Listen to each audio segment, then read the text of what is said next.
The Senate will come to order. The senators will please take their seats. Those persons not entitled to the privileges of the floor will retire to the gallery. Good morning, senators. Good morning, guests. The senators and all in attendance, if you are able, please stand. We will be led in prayer this morning by the Reverend Kelly Conley of Second Presbyterian Church of Richmond. Following the prayer, everyone will please remain standing, and we will be led in the Pledge of Allegiance to the flag of the United States of America by Senate Page Dina Bowles of Falls Church. Good morning. Let us pray. Most holy and loving God, we come to you in prayer for a moment of centering. We clasp our hands together and we bind ourselves to you in prayer. We pray that in this moment we feel unity. When we lose sight of this, oh God, remind us that unity is our common goal. Unity is what brings us to this very space today, oh God. So as a unified people, we pause to reflect on all the work that has been done leading up to this very moment in this very room. And we give thanks. We give you thanks for this governing body. Thanks for their time and talents, patience and flexibility. We give thanks for the support of their families and respective communities. We give thanks for their support, staff, and all those present in this room today. May each of them feel empowered by your love and light. God, you call us to assist with the healing in this world. So today, align our hearts with your heart. Unite us as a powerful force for good. And may the work that happens here never lose sight of just that, healing and justice for all. God, may your abiding presence swell within this room today as these leaders and future leaders discern how to best serve each neighbor here in the Commonwealth of Virginia.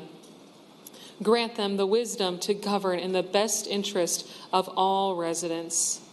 Help them to trust without wavering, encourage thoughtful discussion, empathic listening, and compassionate decision-making within these walls, so that the work that occurs outside of these walls will always be for the common good. Amen. Amen.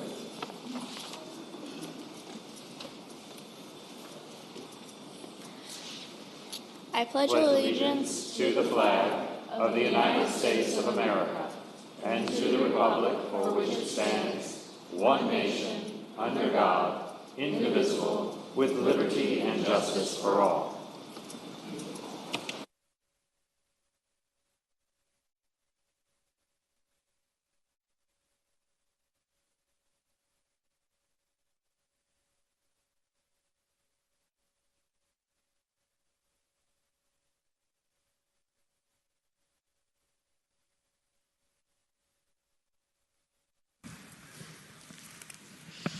The clerk will call the roll.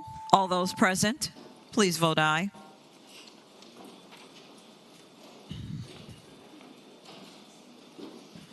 The clerk will close the roll. You have a quorum, Madam President. Senate Journal for Thursday, February 16th, 2023. Senator Reeves, the senator from Spotsylvania, moves that the reading of the journal be waived. All those in favor of waiving the reading of the journal will record their votes aye. Those opposed, no. Are the senators ready to vote? Have all the senators voted? Does any senator desire to change their vote?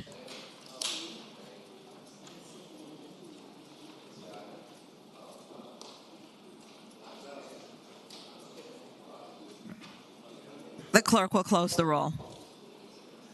Ayes 32, no 7. Ayes 32, no 7. The reading of the journal is waived. The clerk will report any communications from the House of Delegates. Chair recognizes the senior senator from Fairfax County, Senator Saslaw. The question is, shall the reading of the communication be waived? Those in favor of waiving the reading of the communication from the House of Delegates will record their votes aye. Those opposed, no. Are the senators ready to vote? Have all the senators voted? Does any senator desire to change their vote? The clerk will close the roll. Ayes 34, noes 5. Ayes 34, noes 5. The reading of the communication from the House of Delegates is waived. The clerk will report any communications from the governor. We do not have any, Madam President.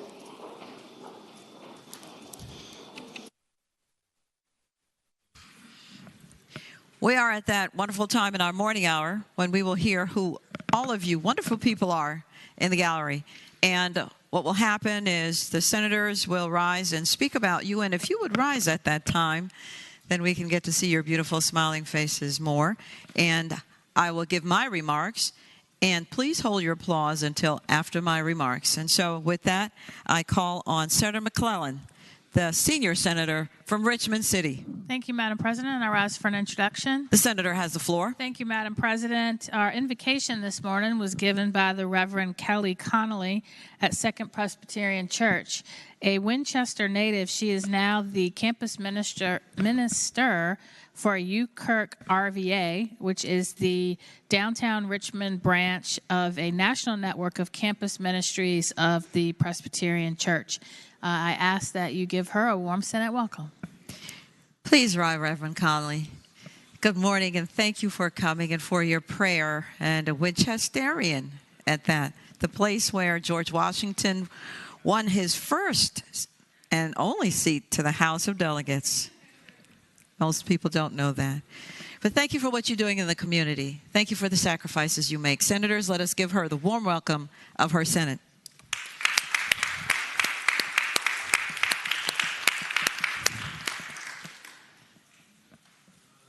Chair recognizes Senator Reeves, the senator from Spotsylvania. The senator has the floor. Microphone.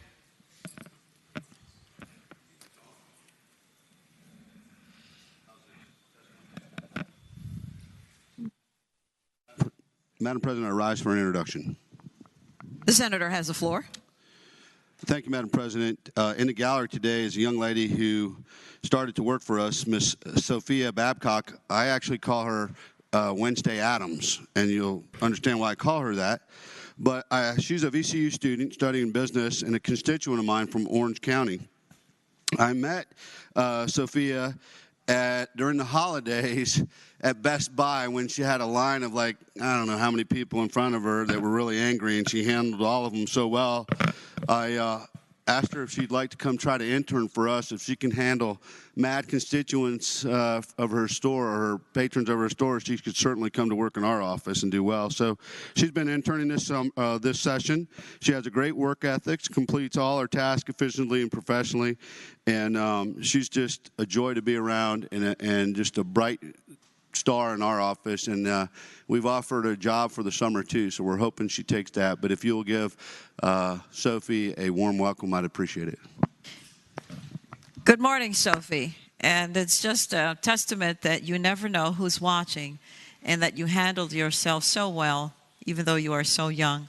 It takes a special talent to be able to handle the different personalities that come through your line and customer service. Senators, let us give her the warm welcome of her Senate.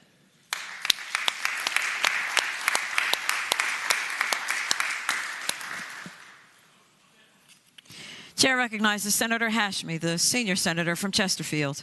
Thank you, Madam President. I rise for an introduction. The senator has the floor. Thank you, Madam President. Today, I'm delighted to share that in the gallery, we are joined by students and chaperones from the American Scandinavian Student Exchange.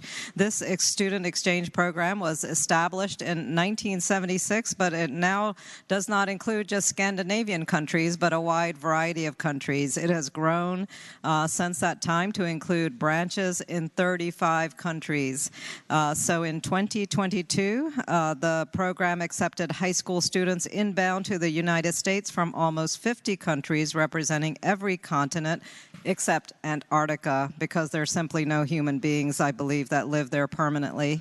But today we have students in our gallery who are from Italy, Moldova, the Czech Republic, Spain, Kazakhstan, Germany, and Bulgaria.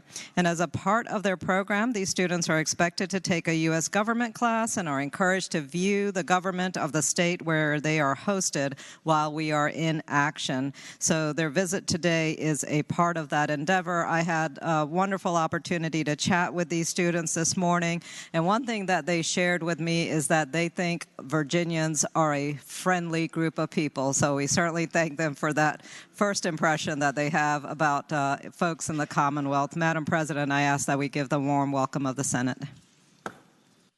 Good morning to you, students. I hear that you're from all countries, all over, in every continent. And here you are observing what we call the American experiment, our constitutional republic. And I believe this is the first place where we decided that Lex is Rex, before even the Magna Carta. And so thank you so very much for what you do. Thank you for being a part of this, and you're studying American government. So again, very interesting. And you know, we are the oldest legislative body in the entire New World, so we get to brag about that too. Senators, let us give them the warm welcome of our Senate.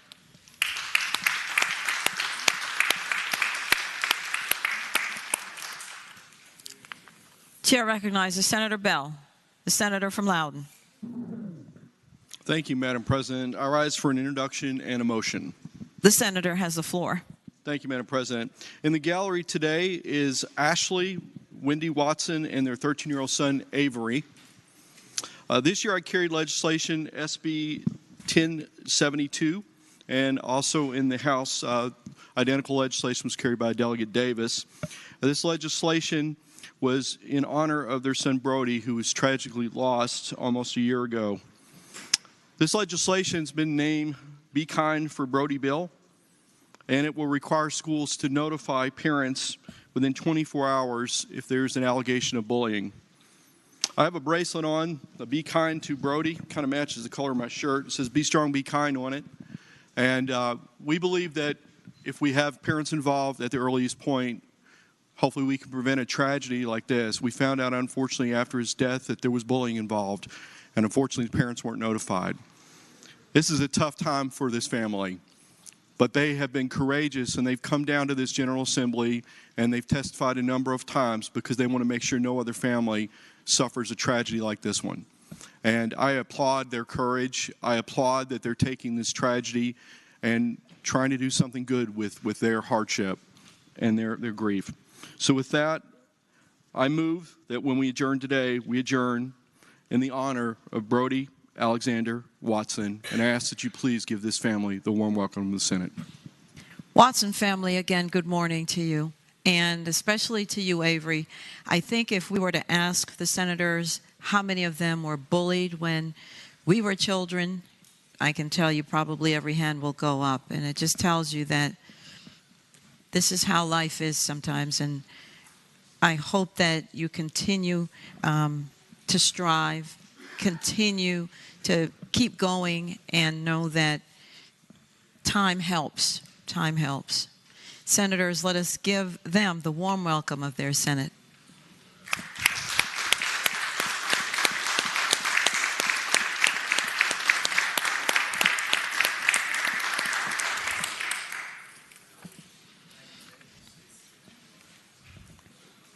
Chair recognizes Senator Chase, the junior senator from Chesterfield.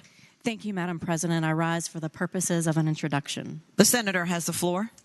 Thank you, Madam President. Today in the gallery, I'm very honored to have special guests from my district in Chesterfield. I have Christian and Laura Gutierrez and their children, Christina, Rose, Samuel, and their youngest daughter, Mia. Mr. Gutierrez moved to the United States in 2001 and has worked to become a U.S. citizen. He is a business owner in Virginia and is one of my constituents in District 12. He operates his own business called Dream Builders of Virginia, LLC, and he and Laura additionally run an Airbnb. Mr. Gutierrez received his citizenship in March 2022. Madam President, I'd like to for the Senate to offer them a warm welcome here at the Senate. Thank you. Good morning, Gutierrez family. Here we are again talking about the American experiment and how great it is to have a second opportunity to start your life over again. And God bless you and your family. And here you are, now an employer and creating jobs. Senators, let us give them the warm welcome of their Senate.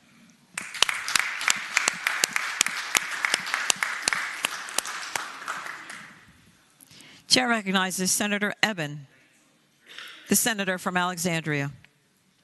I rise for a motion. The senator has the floor.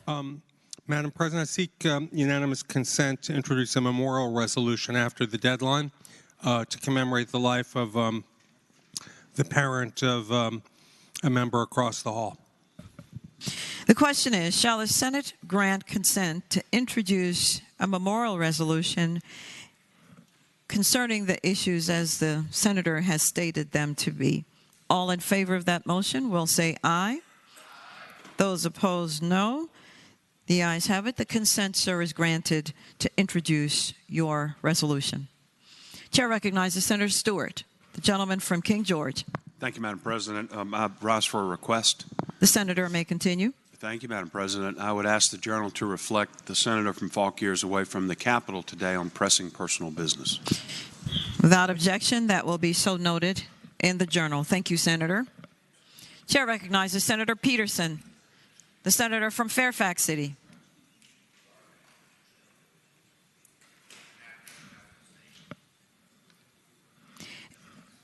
Is there any other business to come for the morning hour?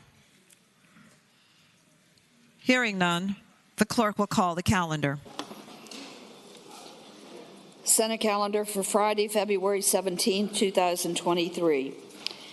Turning to page 5. Unfinished business House. House Bill 1704. The House has rejected the Senate substitute. Chair recognizes Senator Lucas, the senator from Portsmouth.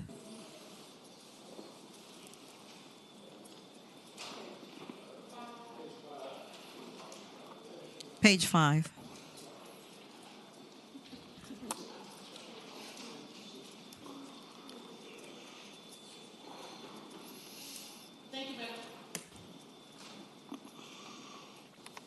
Thank you, Madam President. I move that we insist on our amendments and request a committee of conference. The question is, shall the Senate insist and request its substitute? Yes, ma'am. Those in favor of that motion will record their votes aye. Those opposed, no. Are the senators ready to vote? Have all the senators voted? Does any senator desire to change their vote? The clerk will close the roll. Ayes 38, no 0. Ayes 38, no 0. The Senate insists and requests its substitute and requests a committee of conference on the bill. House Bill 1735. The House has rejected the Senate amendment. Chair recognizes Senator Eben, the senator from Alexandria. I move that we insist on the Senate amendment and request a committee of conference. The question is, shall the Senate insist on its amendments and request a committee of conference on the bill? Those in favor of the motion will record their votes aye. Those opposed, no. Are the senators ready to vote? Have all the senators voted? Does any senator desire to change their vote? The clerk will close the roll. Ayes 39, no 0. Ayes 39, no 0. The Senate insists on its amendments and requests a committee of conference on the bill. Senate Bill 1150. Sorry, turned too many pages. House Bill 2071. The House has rejected the Senate substitute with amendment. Chair recognizes Senator Deeds, the senator from Charlottesville. Madam President, I move that we insist on our amendment and request a committee of conference.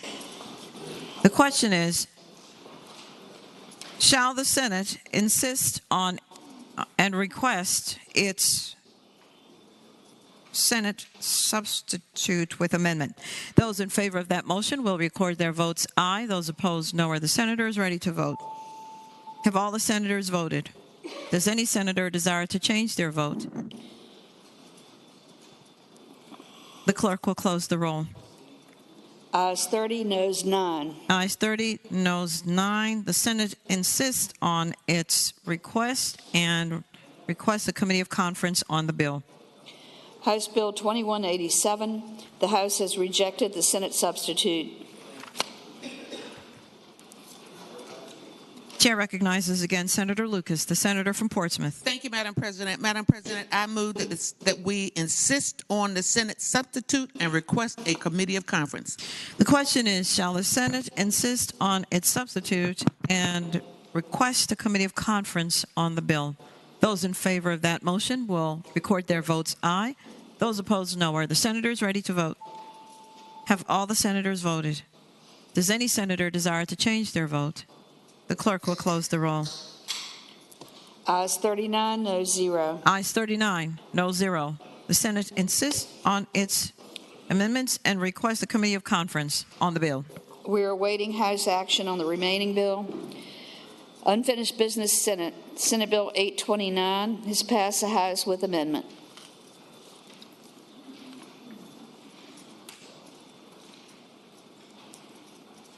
Chair recognizes Senator Locke, the senator from Hampton. Thank you, Madam President. I move that we concur with the House amendment. It merely clarifies that the issue involved with relating to the real estate assessments would begin the taxable year beginning on or after July 1st, 2023. So again, I move that we concur with the House amendment.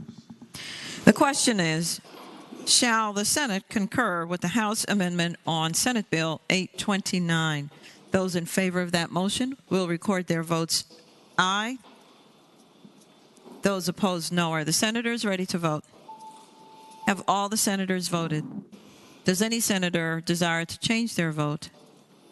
The clerk will close the roll. Ayes 37, noes 0. Ayes 37, no 0. The Senate concurs. Senate Bill 887 has passed the House with a substitute. Chair recognizes Senator Morrissey, the junior senator from Richmond. Thank you, Madam President. Madam President, with the recommendation that we reject the House substitute, I move the House substitute and speaking to that measure. The senator has the floor. Thank you, Madam President. Madam President, the House substitute did not contain the key provision that an inmate cannot be held longer than 15 days within a 60-day period. Thank you, Madam President. The question I is, renew the motion that with the recommendation that we reject the House substitute, I now move the House substitute. with the recommendation that it be rejected, the question is, shall the House substitute be accepted? Those in favor of that motion will record their votes aye. Those opposed, no. Are the senators ready to vote? Have all the senators voted? Does any senator desire to change their vote?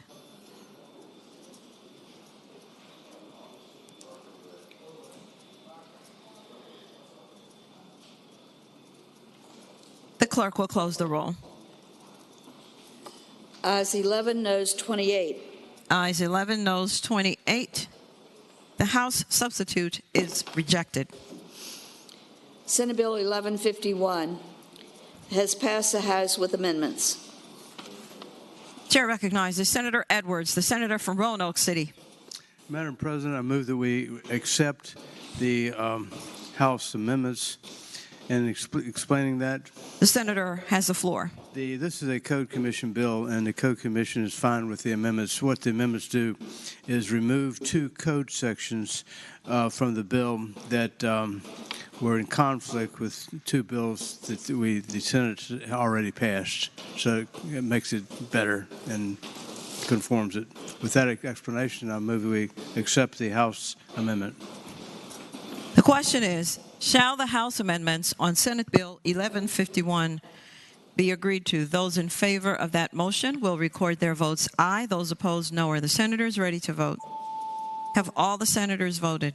Does any senator desire to change their vote? The clerk will close the roll. Ayes 39, no 0. Ayes 39, no 0. The House amendments are accepted. Senate Bill 1187 passed the House with amendment. Chair recognizes Senator Lewis, the senator from Accomack. Madam President, I move that we concur with the House amendments and speaking to that motion. The senator has the floor. Madam President, members of the Senate, when this bill left here, it provided that localities, when considering their comprehensive plans, shall consider strategies to address resilience. The House did not like shall consider and replaced it with is encouraged, and that's the best we're going to do, so I move we accept the amendment. Thank you, Madam Chair. The question is, shall the Senate concur with the House amendment? Those in favor of the motion will record their votes aye. Those opposed, no. Are the senators ready to vote? Have all the senators voted? Does any senator desire to change their vote? The clerk will close the roll. Ayes 39, no 0. Ayes 39, no 0. The Senate concurs with the House amendment. We are awaiting House action on the remaining bill. Uncontested calendar, House bills on third reading. Chair recognizes Senator Saslaw, the senior senator from Fairfax County.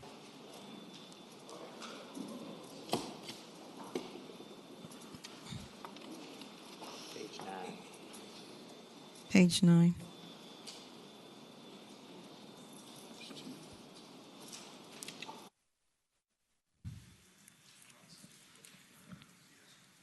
Block vote on third reading. Uncontested calendar. I move that all House bills, Madam President, excuse me, too. That's all right, Senator. I move that all House bills on third reading on the uncontested calendar on pages 9 through 26, and that's House Bill 2457 through 2443, they be advanced to their final passage in a block after the adoption of any amendments thereto, and any senator desiring to remove a bill from the block, please do so after the clerk has read the number of the bill. The question is, shall House bills on the uncontested calendar, third reading, pages 9 through 26, House Bills 2457 through House Bills 2443, be placed upon their final passage in the block after the adoption of any amendments thereto, with the understanding that any senator desiring a bill to be removed from the block will do so after the clerk has read the number of the bills. Those in favor of that motion will say aye. Those opposed, no. The motion is agreed to. The bills are before us in the block. The clerk will read the number of the bills. House Bill 2457, reported from the Committee on Education and Health, and we have 2 floor substitutes. Chair recognizes Senator DeSteff, the senior senator from Virginia Beach. Madam President, after much deliberation and taking this body to get it right for 3 days, I'd like to withdraw my floor substitute and then yield to the gentle lady from Chesterfield. Without objection, House the DeSteff floor amendment to floor substitute to House Bill 2457 is withdrawn, and Chair recognizes the senior senator from Chesterfield, Senator Hashmi. Thank you, Madam President. I move that we waive the reading of the floor substitute. The question is, shall the reading of the floor substitute be waived? Those in favor will say aye. Those opposed, no. The reading of the floor substitute is waived. Senator Hashmi. Thank you, Madam President. I move that we pass the floor substitute. And speaking to that motion. The senator has the floor. Thank you, Madam President. As the senior senator from Virginia Beach shared, we have been back and forth with the delegates who are bringing this bill to us, and the original substitute as presented by the senior senator from Virginia Beach remains intact in this particular substitute. The only change is on the page 2, and what we have done is remove the language that would allow individuals who have a high school diploma or a GED to be placed as temporary teachers and be able to teach for 180 days, which would be pretty much the entire school year. We've removed that language in this particular floor substitute, and so again, I renew my motion that this substitute pass. The question is, shall the Hashmi substitute be agreed to? Those in favor will say aye. Those opposed, no. The ayes have it. The Hashmi substitute is agreed to. House Bill 1604. Madam President. Chair recognizes Senator McClellan, the senior senator from Richmond. Thank you, Madam President. Could House Bill 1604 go by for the day? And speaking to that. The senator may continue. This is identical to Senate Bill 1321, which is expected to be on the uncontested calendar across the hall next week, and we just want to celebrate together. Without objection, House Bill 1604 is out of the block and by for the day.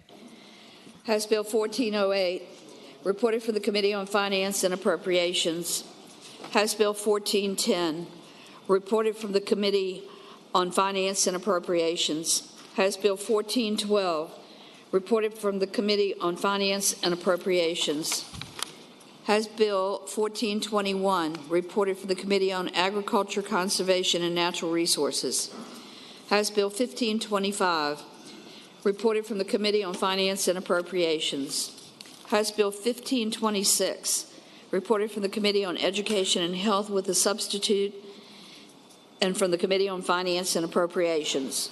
Chair recognizes Senator Lucas, the senator from Portsmouth. Yes, ma'am. Madam President, I have a floor amendment.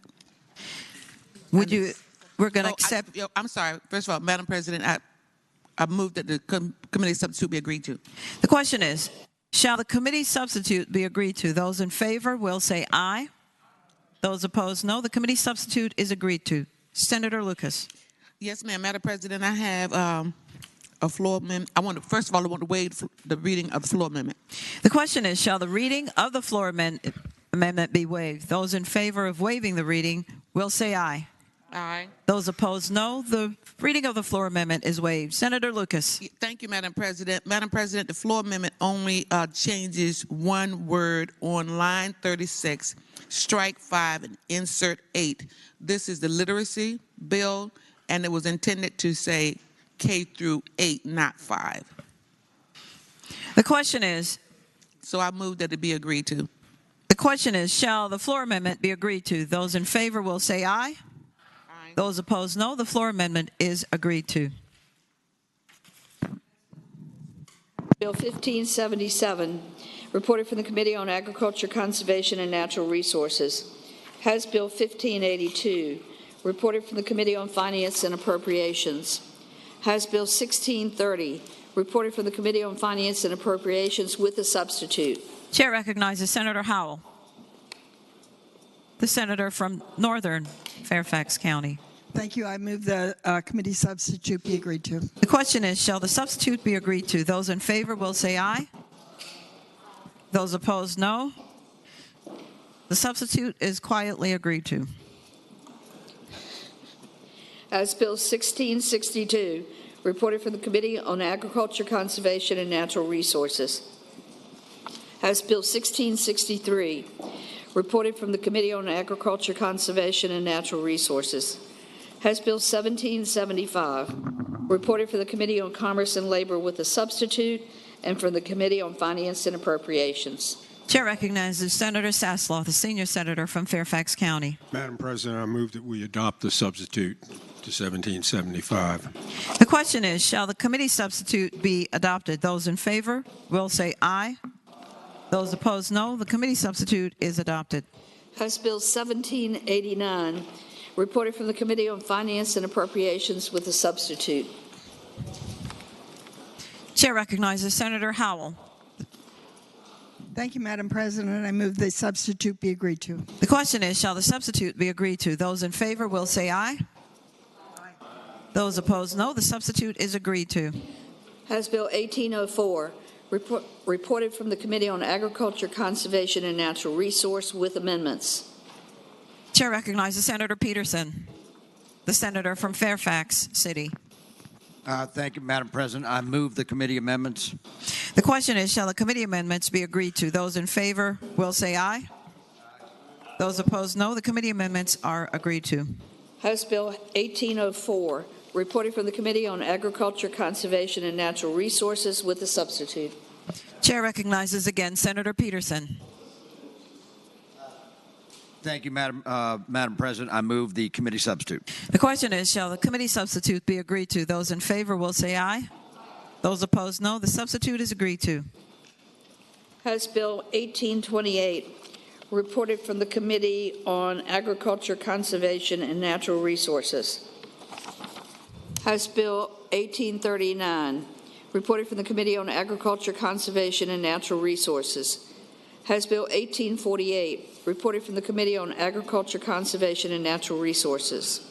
House Bill 1887, reported from the Committee on Finance and Appropriations with a substitute. Chair recognizes Senator Howell. Move the substitute be agreed to. The question is, shall the substitute be agreed to? Those in favor will say aye. Those opposed, no. The substitute is agreed to. House Bill 1927, reported for the Committee on Finance and Appropriations with amendment. Senator Howell. I move the amendment be agreed to. The question is, shall the committee amendment be agreed to? Those in favor will say aye. Those opposed, no. The committee amendment is agreed to. House Bill 1940, reported from the Committee on Agriculture, Conservation, and Natural Resources with amendments. Chair recognizes again Senator Peterson. Thank you, Madam President. I move the committee amendments. The question is, shall the committee amendments be agreed to? Those in favor will say aye. Those opposed, no. The committee amendments are agreed to. House Bill 1941, reported for the Committee on Agriculture, Conservation, and Natural Resources. House Bill 1949, reported from the Committee on Agriculture, Conservation, and Natural Resources with a substitute. Chair recognizes again Senator Peterson. Thank you, Madam President. I move the committee substitute. The question is, shall the substitute be agreed to? Those in favor will say aye. Those opposed, no. The committee substitute is agreed to. House Bill 1968, reported for the Committee on Agriculture, Conservation, and Natural Resources. House Bill 1998, reported for the Committee on Agriculture, Conservation, and Natural Resources. House Bill 2016, reported from the Committee on Finance and Appropriations. House Bill 2063. Madam President. Chair recognizes Senator Chase, the junior senator from Chesterfield. Thank you, Madam President. On page 20, can House Bill 1998 come out of the block, please? Without objection, House Bill 1998 is out of the block.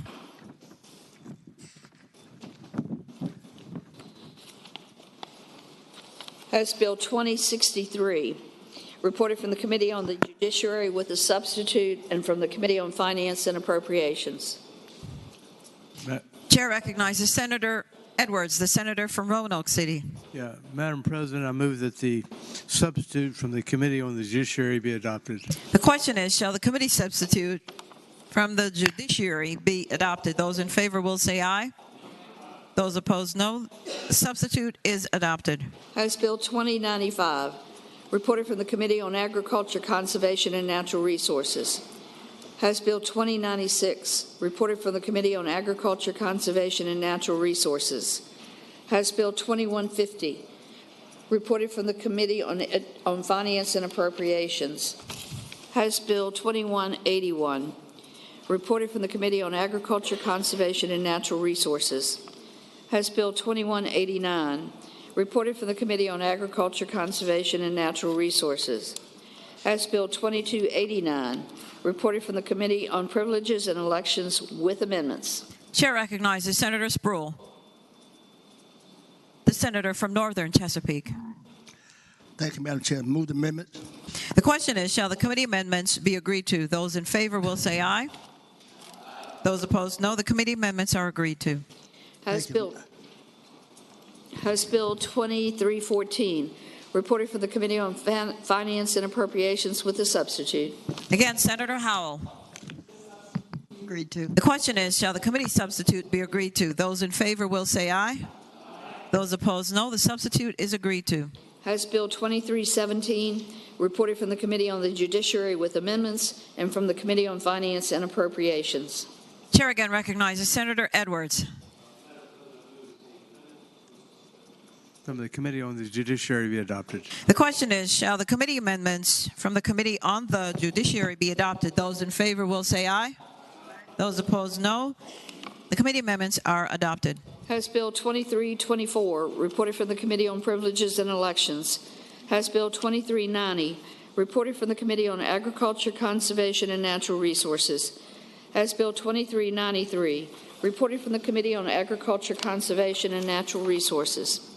House Bill 2411, reported for the Committee on Finance and Appropriations with amendment. Chair recognizes Senator Howell.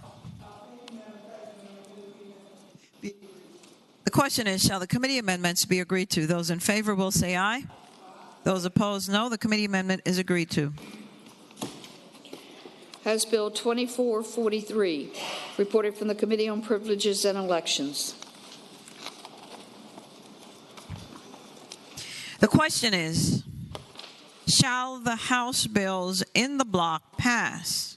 That is, all bills except for House Bill 1604 on page 10 and House Bill 1998 on page 20. All in favor of that motion will record their votes aye. Those opposed, no. Are the senators ready to vote? Have all the senators voted? Does any senator desire to change their vote? The clerk will close the roll. Ayes 39, no 0. Ayes 39, no 0. The bills in the block pass.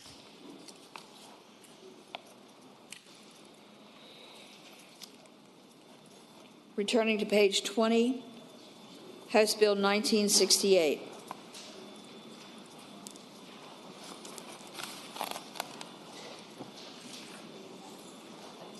Chair recognizes Senator Peterson.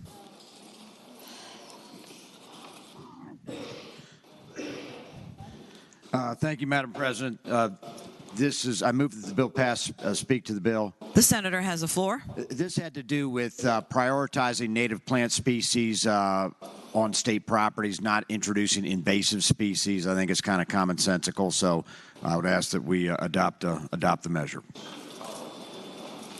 The question is, shall House Bill 1998 pass? Those in favor of passage will record their votes aye. Those opposed, no. Are the senators ready to vote? Have all the senators voted? Does any senator desire to change their vote? The clerk will close the roll. Ayes 39, no 0. Ayes 39, no 0. The bill passes. Regular calendar, House bills on third reading. House Bill 1777, bill relating to Phase 1 utilities annual rate true-up reviews. Reported for the Committee on Commerce and Labor. Madam President, can that bill go by for the day, please? Without objection, House Bill 1777 goes by for the day. House Bill 1924, a bill relating to minimum wage employees with disabilities.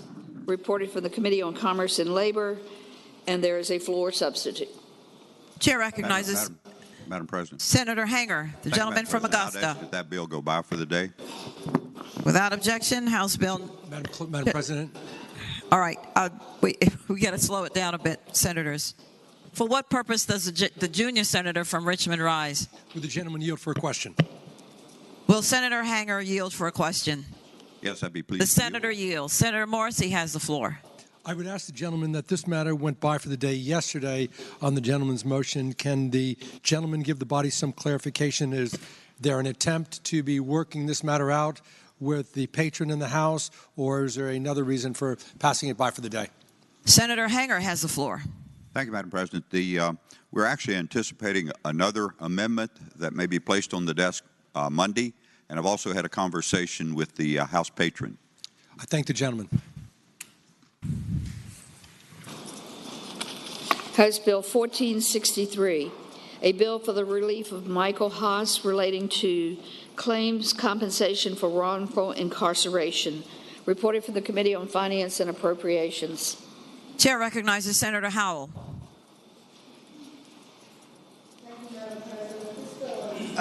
Identical to Senate Bill 938, Senator Hashmi's bill. It's a claims bill, and it passed the Senate 40-0. I'd move that it be that it pass. The question is, shall the bill pass? Those in favor of passage will record their votes aye.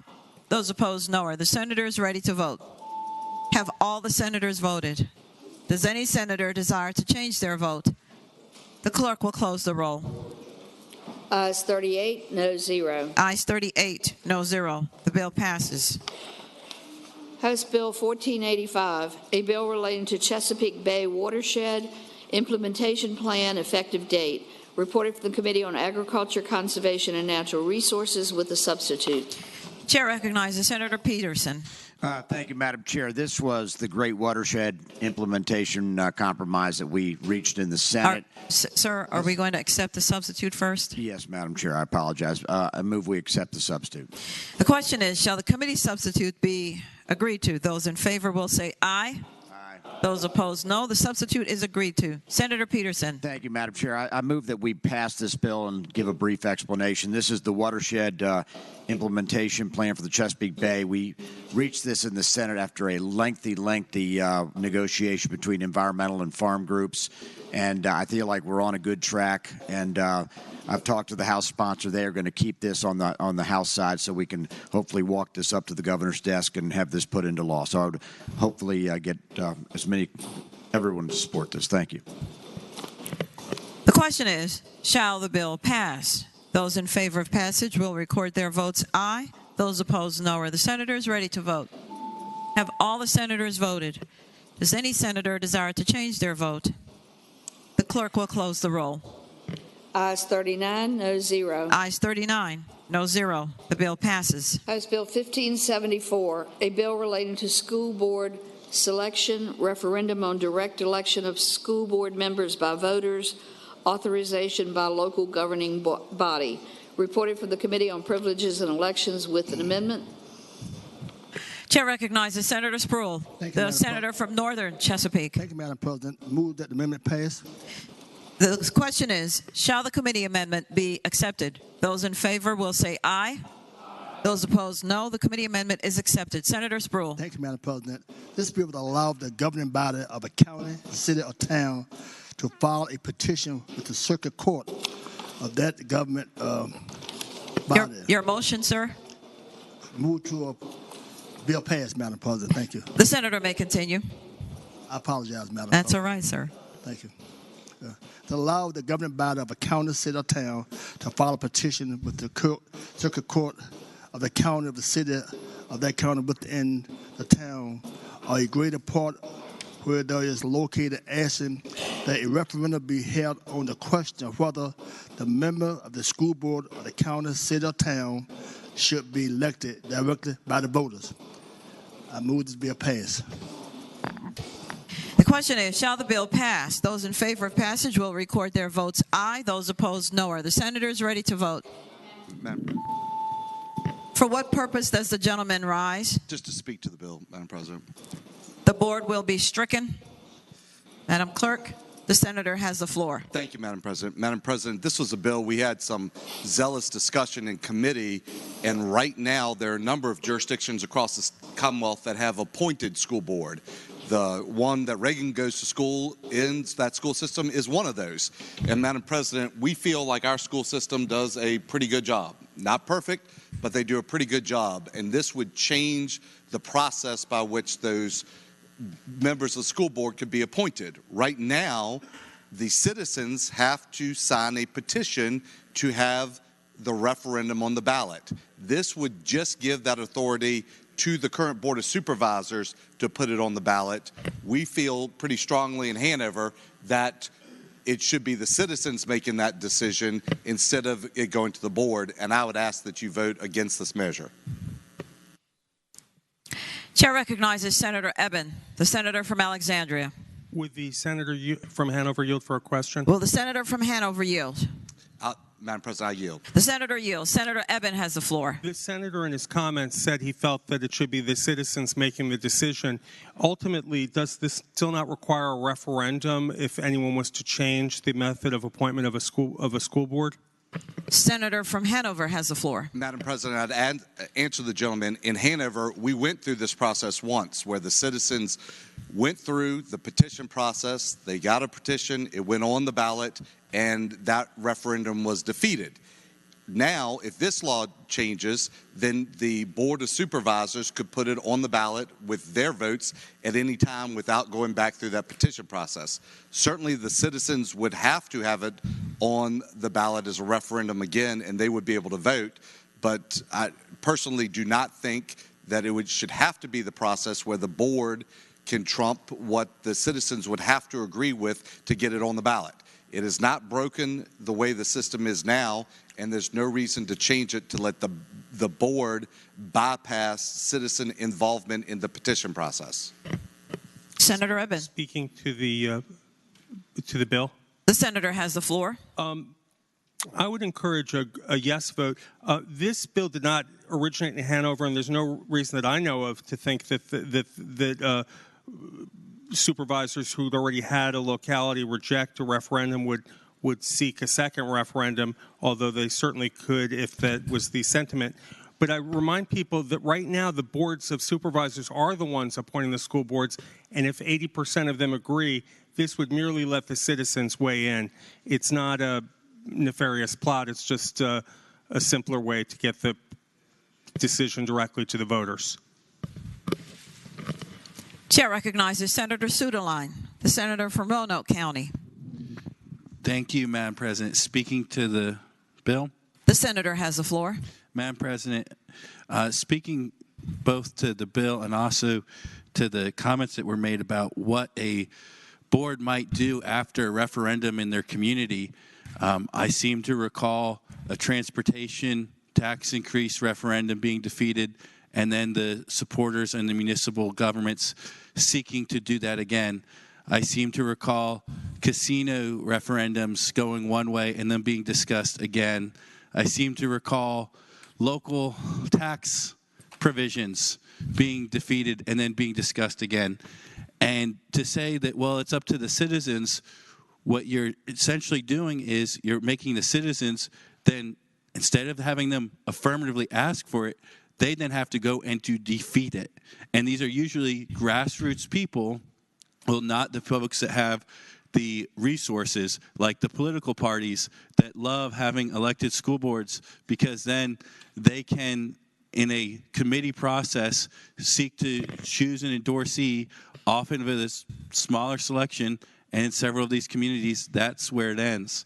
I think that it doesn't end up making them more responsive to the people.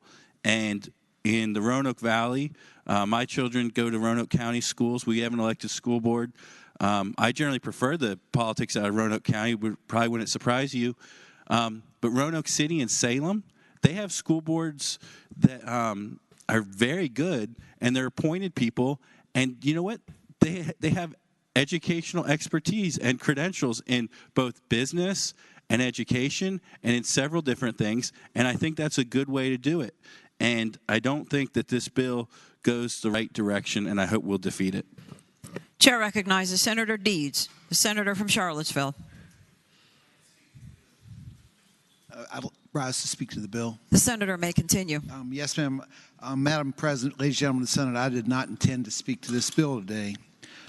We passed a constitutional amendment in 1992, and since that time, procedure's been in place whereby people can petition for a referendum and and choose to elect a school board. And the majority of localities have gone through that referendum process, and the majority of those that have gone through the referendum process have elected school boards. We are, for some reason now, we are going to change that procedure. We're going to allow a board of supervisors or a city council to make a decision to put it on the ballot. The people will still have to choose. As one who has practiced law for a long time and has represented both counties and school boards, I can tell you that because the school boards don't raise the money they spend, one of the major points of contention between school boards and boards of supervisors are dollars that are at stake, and lots of times those disputes end up in loggerheads that will last for weeks and months and lots of hard feelings. And I can just see this, what this bill causing more difficulty between school boards and local governments. And I just don't think this is a good idea, and that's why I voted no in committee, and I'll vote no on the floor. Chair recognizes Senator McClellan, the senior senator from Richmond. Thank you, Madam President. Speaking to the bill. The senator has the floor. Thank you, Madam President. As we amended the bill in committee, it requires a supermajority of the Board of Supervisors to be able to put the question to referendum, but ultimately it is the voters who will decide whether or not the school board will be appointed or elected. And this just provides another measure to do that. Initiating a referendum is not an easy task, but the requirement for a supermajority still ensures that it will only happen if there is sufficient will of the people to do it. And for that reason, I voted for it in committee and ask you to vote for it on the floor. The question is, shall the bill pass? Those in favor of passage will record their votes aye. Those opposed, no. Are the senators ready to vote? Have all the senators voted? Does any senator desire to change their vote?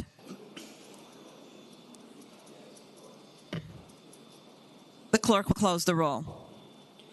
Ayes 11, noes 27. Ayes 11, noes 27. The bill fails.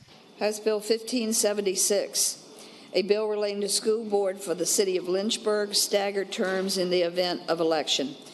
Reported from the Committee on Privileges and Elections with amendments. And we have a floor substitute. Chair recognizes again Senator Eben, the senator from Alexandria. Thank you, Madam President. First, I would move that we reject the committee amendment in order to get to the floor substitute, which accomplishes the same result. The question is, shall the committee amendment from the Committee on Privileges and Elections be rejected? Those in favor of that motion will say aye. Those opposed, no.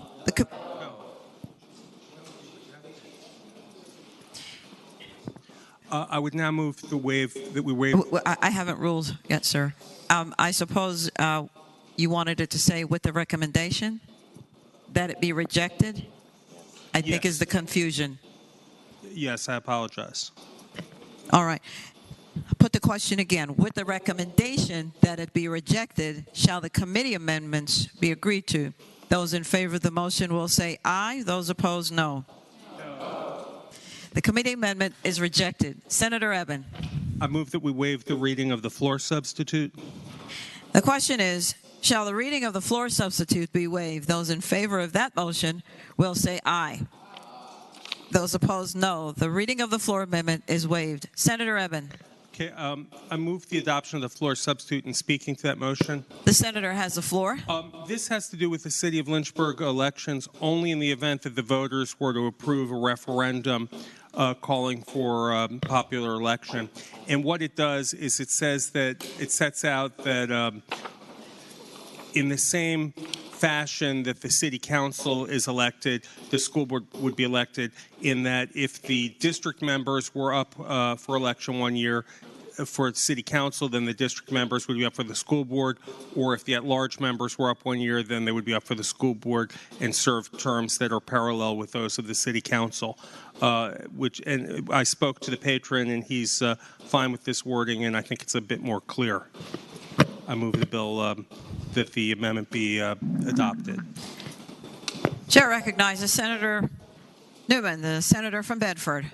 Madam President, I voted against the last version. For what purpose does the senator rise? To speak to the motion. The senator has the floor. Madam President, well, I'll wait till the bill comes up. I oppose the bill. The question is, shall the floor substitute be agreed to? Those in favor of that motion will say aye. Aye. Those opposed, no. The floor substitute is agreed to. I now move the bill pass, and speaking to that motion. The senator has the floor. Again, what this does, it just lays out the terms that if the people of the city of Lynchburg should pass a referendum for a popular election of school board, the intricacies of how they'd be laid out, how they'd be elected, which would be on the same schedule as members of the city council for 4-year staggered terms. Chair recognizes Senator Newman, the senator from Bedford. Madam President, speaking briefly to the bill. The senator has the floor. I opposed the last bill for a number of reasons. This is for the city of Lynchburg. This was the way that we were going to actually operate the last bill, and I just don't think there's a reason for this bill anymore. There's a way in the code that you can deal with this, so I hope we would vote no.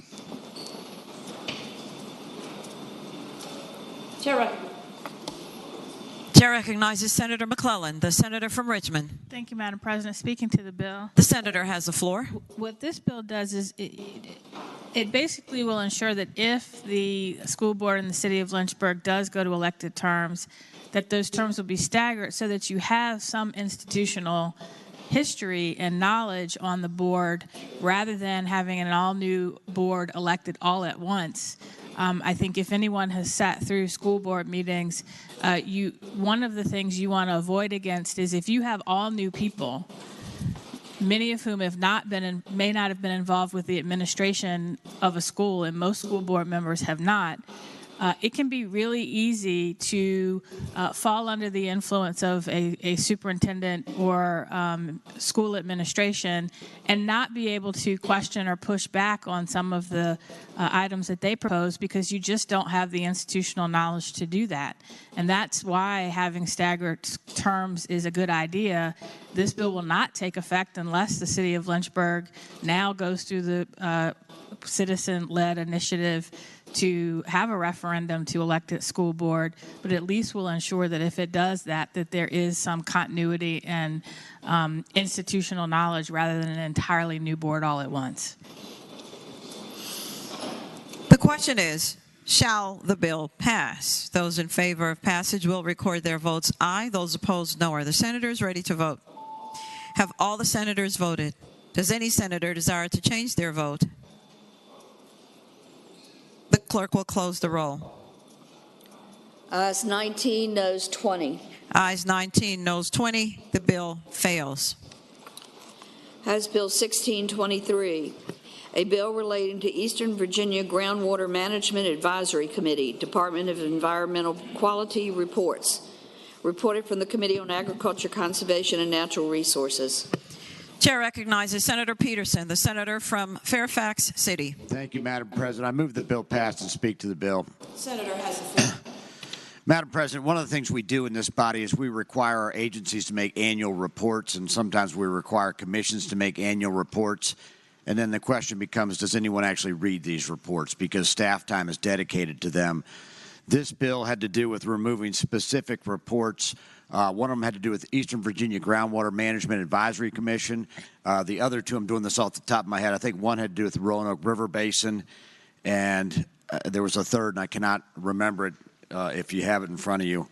But the bottom line is, we had a hearing. I asked anyone in the room, which tends to be the representative of the environmental community of Virginia, if anyone read these reports, and no hands went up. And so while I don't like telling people not to put information out there, the bottom line is it's taken up staff time, which could be used for other more productive activities. Obviously, if there is a need for these reports and this measure is defeated, then it's not going to hurt my feelings one way or the other. But I don't want our staff time to be taken up writing reports that nobody reads. So that's why I moved that the bill pass. Chair recognizes Senator Surville, the senator from Eastern Fairfax County. Thank you, Madam President. Speaking to the bill. The senator has the floor. Thank you, Madam President. Ladies and gentlemen, well, I appreciate that the preparing reports takes time. I think transparency is also important. And just, if you want to take, for example, the Eastern Groundwater Management Area, which provides drinking water to several million Virginians, it's running out of water. We figured this out, I guess, about 5 or 10 years ago. DEQ is actually in the process of shutting down wells that serve 120 houses in my district in Fairfax County. Virginia Beach, they're busy pumping sewage water, clean sewage water, by the way, back into the aquifer to replenish it. And as the aquifer continues to diminish, there's going to be more and more people calling each of your offices saying, you know, I can't get a permit for a well, or my well just ran dry, or DEQ is cracking down on me. And when they call you and ask you, you know, what's been going on, we're not going to have a report you can point at to figure out what we've been doing to try to deal with the situation. And that's just one of these reports. There's several other reports that this is getting rid of. But, you know, there's lots of reports. I think these reports serve a useful purpose. And at some point in the future, when a crisis happens, you're going to want to go back and look and see what happened and what we were doing to abate pollution, what we were doing to, you know, abate this water withdrawals. And I don't see, just because somebody isn't good at getting reports onto somebody's desk so they read them, that might be what the real problem is, as opposed to nobody reading the report. I mean, if I sit on the Water Commission, I don't remember somebody actually ever putting this report in front of me as a member of the Water Commission. Maybe if they had, it would have gotten read. And I suspect that's more what the problem is, as opposed to people just not caring. And so from my perspective, eliminating this kind of transparency is not good, and it's going to come back to haunt us. Chair recognizes Senator Stewart, the senator from King George. Speak to the bill, Madam President. The senator has the floor. Thank you, Madam President. Just for clarification purposes, I did pay attention to this bill because I'm pretty concerned about the same issues as my friend from Eastern Fairfax. But I think the gentleman from Fairfax City was correct. These reports are still done, and they're still available. This just says you don't send them to the Water Commission and members of the General Assembly.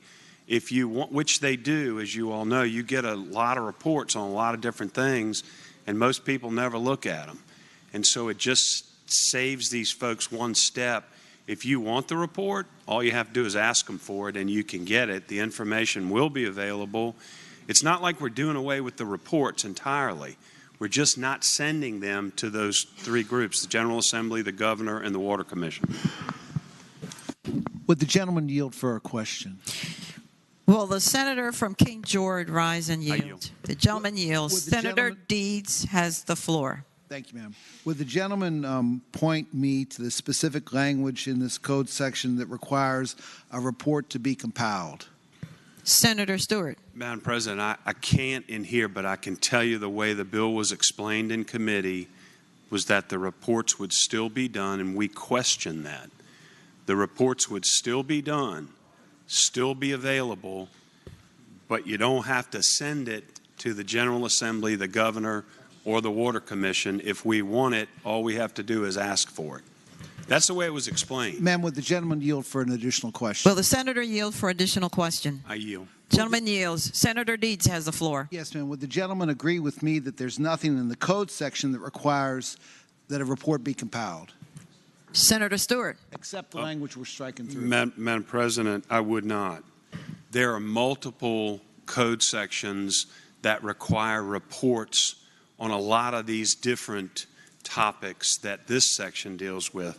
This particular section just says you don't have to send it to the General Assembly, the Governor, or the Water Commission now.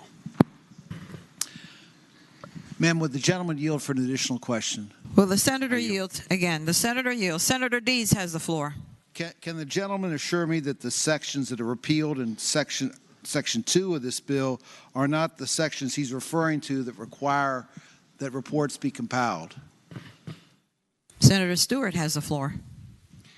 Madam President, the only thing I can assure the gentleman of is that we took testimony and quite extensive testimony on this issue because we wanted to be sure. It was confirmed that the reports would still be done, the information would still be available as required in other areas of the code, but we were eliminating lines 31 through 33, which just required these reports being sent to 3 entities. That's all I can confirm. Ma'am, because I like to be sure too, would the gentleman object to the bill going by for the day? Not my bill. I don't object, Madam President. Chair recognizes Senator Hashmi, the senior senator from Chesterfield. Thank you, Madam President. I think I rise to speak against the bill. The senator has the floor. Thank you, Madam President. I was just already by. I was just going to say you're taking it by for the day, but thank you. But my memory is different and in line with what Senator Deeds was stating. Thank you. The chair was not certain of the gentleman's intention because it sounded, it is by for the day. Without objection, House Bill 1623 is by for the day. House Bill 1683, a bill relating to voter registration, final day of registration notice requirements, reported for the Committee on Privileges and Elections. Chair recognizes Senator Spruill, the senator from Northern Chesapeake. Thank you, Madam President. Speaking to the measure. The senator has the floor. Would it be a pass speaking to that? The senator has the floor. Required notice of the last day of voter registration to be published at least once in a newspaper or journal circulation of that county or city, if one is available. Such notice also requires to be posted on the official website of that county or city. Would it be a pass? The question is, shall the bill pass? Those in favor of that motion will record their votes aye. Those opposed, no. Are the senators ready to vote? Have all the senators voted? Does any senator desire to change their vote? The clerk will close the roll. Ayes 38, noes 1. Ayes 38, noes 1. The bill passes. House Bill 1948, a bill relating to absentee voting, witness requirement, required information on return ballot envelope, unique identifier, reported from the Committee on Privileges and Elections. Chair again recognizes Senator Spruill. Thank you, Madam President. HB 1948, would it be a pass speaking to that measure? The senator has the floor. This bill removes witness requirement for absentee ballots and put the requirement that the voters provide the last 4 digits of their Social Security number and their date of birth on the ballot envelope. Would it be a pass? The question is, shall the bill pass? Those in favor of passage will record their votes aye. Those opposed, no. Are the senators ready to vote? Have all the senators voted? Does any senator desire to change their vote?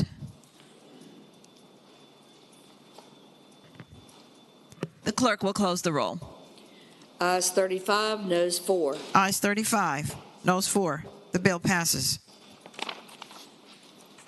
House Bill 2101, a bill to direct that certain guidance documents developed and used by the Department of Wildlife Resources be filed for publication with the Virginia Registrar of Regulations by August. Reported from the Committee on Agriculture, Conservation, and Natural Resources with amendments. Chair recognizes Senator Peterson, the senator from Fairfax City. Thank you, Madam President. I move the committee amendments. The question is, shall the committee amendments be agreed to? Those in favor will say aye. Those opposed, no. The committee amendments are agreed to. Senator Peterson. Thank you, Madam President. I move the bill pass and speak to the bill. The senator has the floor.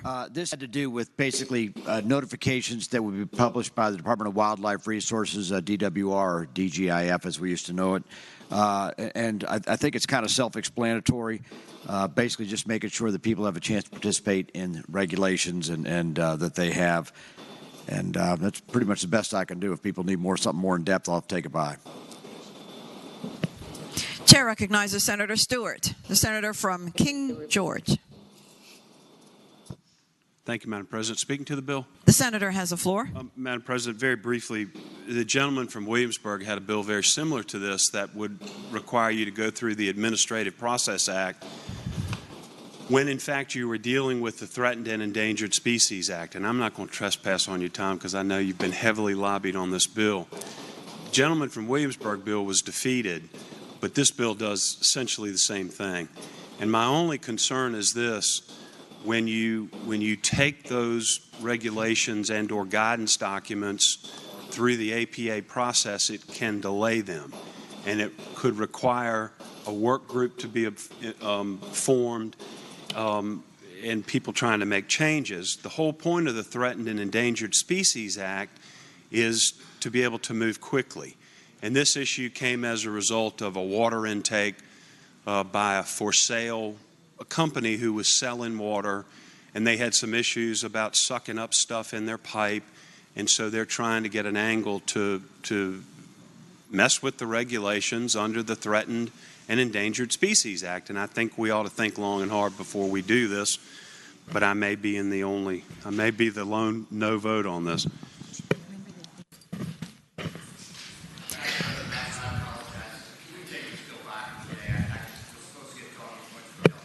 I just don't have them at my fingertips, so if we could take this up Monday, unless... Without objection, House Bill 2101 is by for the day. House Bill 2220, a bill relating to Go Virginia grants, matching funds, sunset. Reported from the Committee on Finance and Appropriations with a substitute. Chair recognizes Senator Howell, the senator from northern Fairfax County. Yes.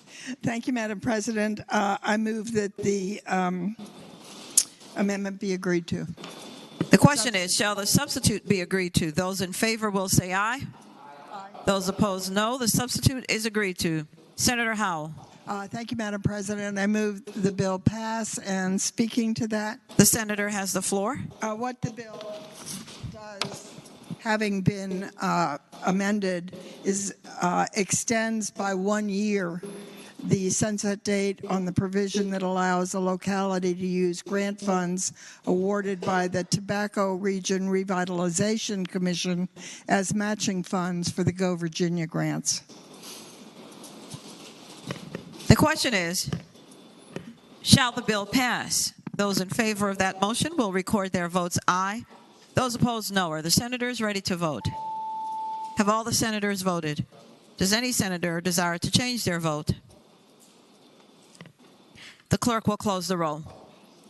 Ayes 37, noes 2. Ayes 37, noes 2. The bill passes. House Bill 2275, a bill relating to energy planning and electric utility oversight, Commission on Electric Utility Regulation, membership, meetings, and powers and duties, Virginia Energy Plan, public presentation of plan, electric utilities, integrated research plans, stakeholder groups, and public outreach required. Reported from the Committee on Commerce and Labor with a substitute, and from the Committee on Finance and Appropriations. Chair recognizes Senator Sasslaw, the senior senator from Fairfax County. Madam President, I move that we adopt the substitute to 2275. And the question is, shall the substitute be adopted? Those in favor of that motion will say aye. Those opposed, no. The substitute is adopted. Senator Sasslaw. Essentially, the substitute conformed. Your motion, sir? Move that the bill pass, and speaking with the substitute. The senator has the floor. Essentially, what the substitute did was it conformed Delegate Kilgore's bill to Senator Surville's. And what essentially this bill does, the major things, it increases the oversight or Energy and Planning and Commission on Electric Utility Regulation. It increases their membership from 10 to 13, and they will be 3 non-legislative citizen members. The other major thing that it did, they didn't have a staff or an executive director, and they essentially, whenever they had meetings or anything, they relied on legislative services. This bill authorizes them to go ahead and have their own staff. And It will require investor-owned utilities as part of preparing any integrated resource plan to make a draft of that updated plan and make it available and published. It just opens up the process a little more, and with that, I would move its passage. The question is, shall the bill pass? Those in favor of that motion will record their votes aye. Those opposed, no. Are the senators ready to vote? Have all the senators voted? Does any senator desire to change their vote?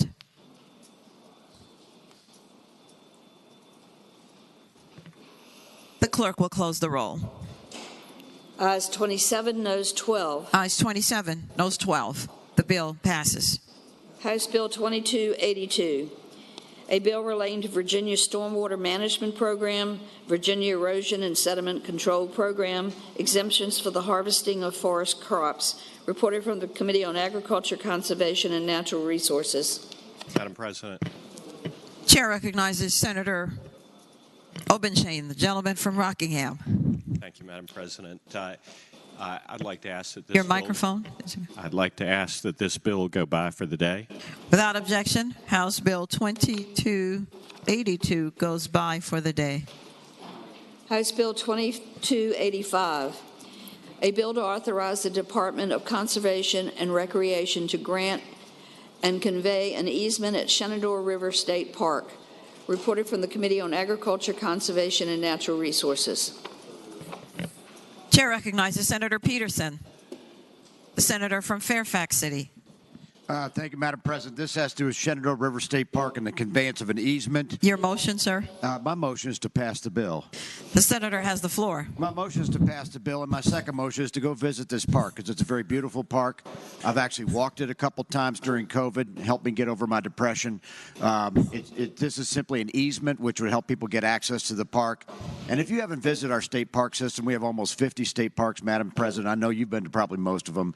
You really need to get there, bring your kids, bring your parents, your siblings, rent a cabin, and enjoy this state park and vote for this bill. House Bill 2285. Thank you. The question is, shall the bill pass? Those in favor of passage will record their votes aye. Those opposed, no. Are the senators ready to vote? Have all the senators voted? Does any senator desire to change their vote? The clerk.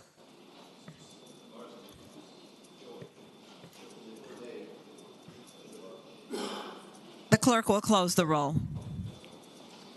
Ayes 38, noes 0. Ayes 38, no 0. The bill passes.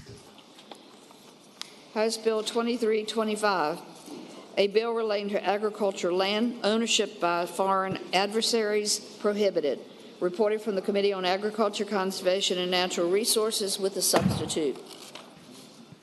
Chair recognizes again Senator Peterson.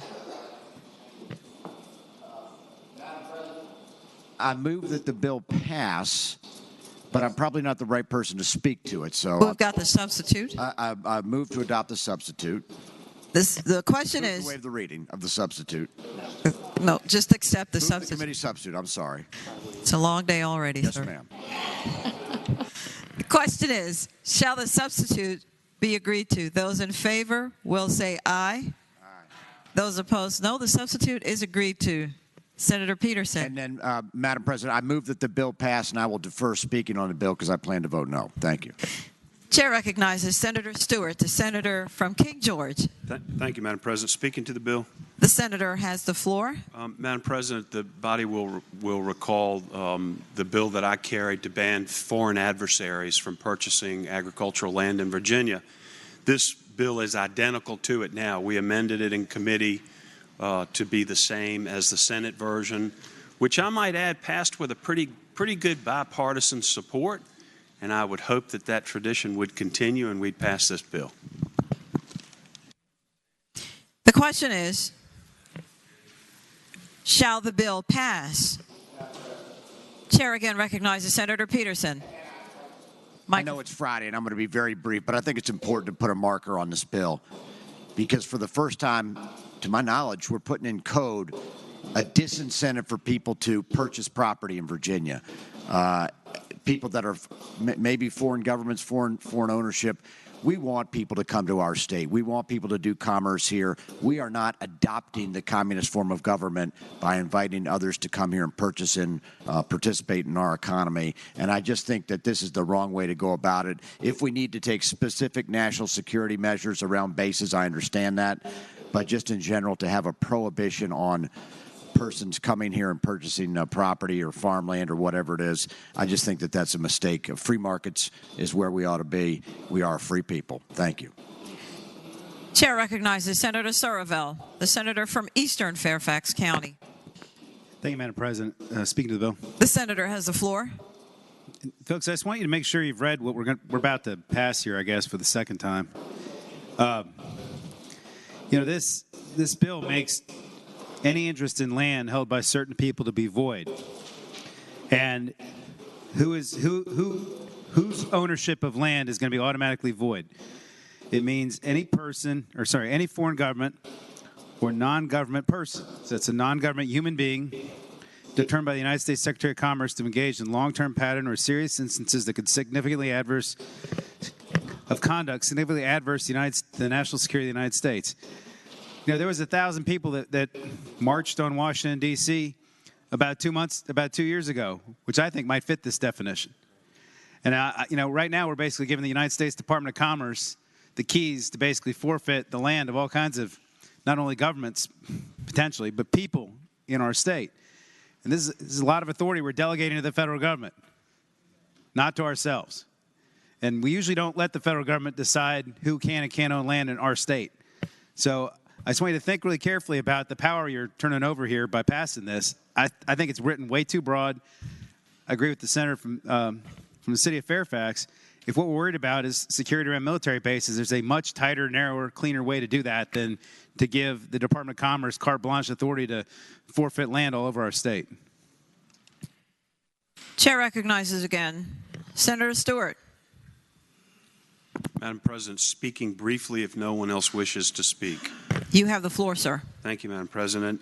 Just as a result of the gentleman's comments, I would just remind everybody, and I wasn't going to trespass because we pretty thoroughly debated this the last time, but this prohibits those foreign adversaries defined as those that have taken serious adverse stances to our national security. To our national security. That's a pretty significant thing. Those are hostile people to the United States of America. People who want to do us harm, who want to hurt our citizens, who want to steal our technology and poison our food. This is why we've adopted this. And we're using the Secretary of Commerce list as a benchmark. Currently it's Russia, China, Iran, North Korea, Cuba, and a part of a regime in Venezuela. It's a very limited group. But again, it may be our most primary responsibility to protect our citizens. And the ability for them to injure us through proximity to our bases and sensitive technology and our food security is real, and we have to take it seriously. And this is a measure to make sure that we protect our citizens in that regard. And I hope that you all will continue to support this bill. Chair recognizes Senator Favola, the senator from Arlington. Thank you, Madam President. I just want to share a conversation that we had. What purpose does the senator rise? Sorry, Madam President. I actually am speaking in opposition to the passage of this bill. The senator has the floor. Thank you, Madam President.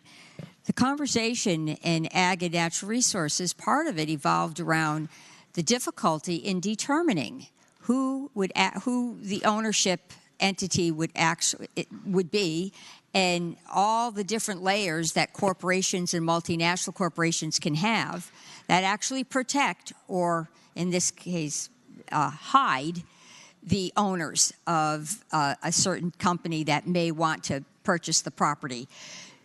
So wouldn't we want to not delegate this authority to the Department of Commerce, but keep the authority at a more national level where there are folks that have better access to intelligence, better access to the financial market, better access to all the nuances of international affairs.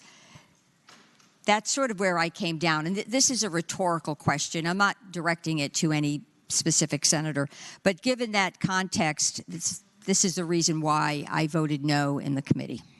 And I would ask that my colleagues vote no on the bill. Chair recognizes Senator Morrissey, the junior senator from Richmond City. Thank you, Madam President. Would the gentleman from King George yield for a question? Will the senator rise and yield from King George? I yield. The senator yields. Senator Morrissey has the floor. Thank you. Madam President, I would tell the gentleman that I listened to his impassioned speech about a foreign adversary that perhaps threatens the national interests of our country. Does the gentleman have any examples where a foreign adversary purchased property contiguous to a base that did in fact threaten our national security? Senator Stewart. Madam President, I don't have a specific case in Virginia that I can point to. I can tell you that for years, Senator Warner at the federal level has been trying to find ways to keep these foreign adversaries from stealing our intellectual property from our universities. And they've been very, very successful at stealing our intellectual property and intelligence. And so far, we've not been able to stop it.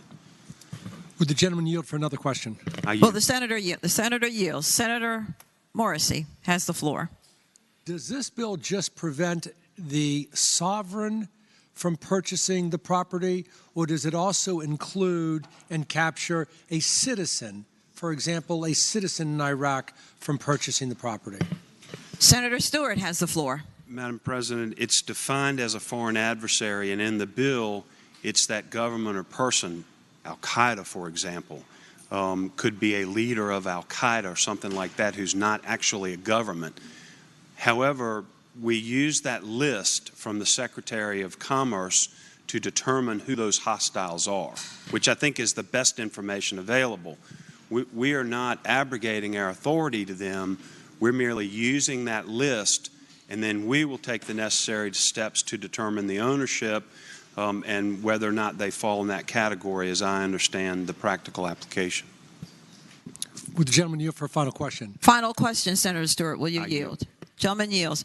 Senator Morrissey has the floor. Thank you, Madam President. So to be clear, our government produces a list of our foreign adversaries. I get that part. And then if an entity or an LLC or even an individual purchase it, what this bill then would do would allow the government to thoroughly vet the purchaser and determine whether or not the individual or the governmental entity or the LLC was doing it on behalf and in behest of the foreign adversary. Is that right? Senator Stewart has the floor. So, Madam President, I guess in a sense, the gentleman's asking about piercing the corporate veil or something like that. The best way I could answer that question would be if we could, in fact, determine that a foreign adversary, as described in the bill within the parameters, is actually the owner of that property, then the transaction would be void. And I hope I answered the gentleman's question. I thank the gentleman. Chair recognizes Senator Normand, the senator from James City County. Thank you, Madam President. I stand to speak in favor of the bill. The senator has the floor. Infamous words. I had no intentions of getting involved in this, and at first I was amused that the opposition from the bill was coming from Fairfax County, where there are thousands of agricultural acres, I'm sure, that are available for acquisition by these foreign intruders. But I live in an area where there still are thousands of acres that are available for acquisition. In a very short proximity, Camp Perry, Naval Weapons Stations, Cheatham Annex, Fort Eustis, Langley Air Force Base, and you may have heard of Langley Air Force Base recently. So this is certainly a concern, and I heard the argument that, how do we determine who the true ownership is? There are a number of ways. I am an IT idiot, and if you were to check with my office, they would validate that. But with persistency in goggling, or if you all call it Googling, it is remarkable what you can find out. And you may have to go through multiple layers of corporate and LLC structures. Eventually, you will get to the answer. You will get to the answer. But if that doesn't work, there is another option that does not involve your personal investment of time that can answer that for you, and that is a group called Homeland Security. And it's very interesting to me as I listen to the flippant comments sometimes about, this is all just a big ruse. It is not. When you hear the chairman of the Senate Intelligence Committee publicly come out and express concern about this, I would think that that would have a modicum of validation. When you hear a former employee of the CIA who is now in Congress come out and express concern about that, I would think that it would at least tweak your thought that maybe there is a concern that is out there. So I would suggest to you that this is not quite as dismissive as one would think. And as I suggested to one of my colleagues on the other side of the aisle, I am right now in the midst of this very issue, right in the middle of this issue right now. So I would just ask you to reflect on it. Chair again recognizes Senator Sorovell. Thank you, Madam Chairman. Speaking of the bill. The senator has the floor. Thank you, Madam Chairman. First, and I appreciate the Senator from Jay City County is concerned about the uses of land in Fairfax County. I would note that Mason Neck has many horse farms. It has a couple of it has a couple. No, it has horse farms. We have a couple farms where they grow food. It's actually it's one of the only agricultural areas in Fairfax County because it doesn't have a sewer line, and it is also, in fact, about a mile as the crow flies from Fort Belvoir, and so I would just note that for the senator. But and I haven't had anybody in Fairfax County tell me that anybody's concerned about the Republic of Iran buying land on Mason Neck, but and I don't think anybody here questions the fact whether or not the Chinese government is saber rattling or the Republic of Iran or Russia, any of that stuff. The question here is not whether the concern is legitimate. The question is this the right way to deal with it? And I guess there's some people here that trust Gina Raimondo's judgment about who ought to own land in the Commonwealth of Virginia, because that's basically what this does. And it's not just Gina Raimondo, the current Secretary of Commerce; it's her successor, right? And what this bill says is if the Secretary of Commerce decides that not just this country list, but a person, any human being, if there's a human being that the Secretary of Commerce determines is acting on behalf of a company, that ownership in land is void. I mean, does anybody understand how nuclear of a remedy that is? That doesn't appear, I don't think, anywhere else in this code that some federal government official can decide that somebody's purchase of land in our state is void. And I don't know who the next Secretary of Commerce is going to be. I don't know who the next president's going to be. But you're handing over a ton of power to a federal government official. And I'll yield. Will the gentleman yield for a question? The gentleman yields for a question. Senator Stewart. Madam President, I would ask the gentleman if it's not true that he, in his best judgment, decided that we should yield our sovereignty to California when it comes to what car we drive. No. Senator Sorovell has the floor. Madam President, we authorized the Virginia Air Board, which is made up of Virginians, to make that decision on our behalf. We here didn't decide to yield it to California, I would note, and that's a whole different issue. But Madam President, it's also not what car you drive, it's what car you can buy new, not used, in any event. I think we got the point here, but this bill is complete overkill. It's like this thing's like using a sledgehammer to solve a problem that you need a scalpel for. And it's complete overkill. And I think we're going to come to regret this in the future. Senator Marsden, the senator from Western Fairfax County. Thank you, Madam President. Speaking to the bill. The senator has the floor. Thank you, Madam President. You know, it's enough that parts of the world are trying to take a number of things from us. I don't think we need to make it easier. I support this bill. And at the end of the day, we do not want to create foreign-owned balloon landing sites here in the Commonwealth of Virginia.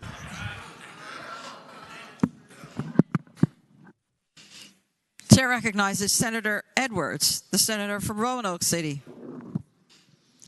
Madam President, I had not intended to speak on the bill. It didn't come through my committees. But I know a little bit about foreign policy. And the fact is, foreign policy... The senator has the floor. Madam President, this bill should be something that the federal government should deal with. We do not ordinarily, almost never, have anything to do with foreign policy. It's a federal issue entirely.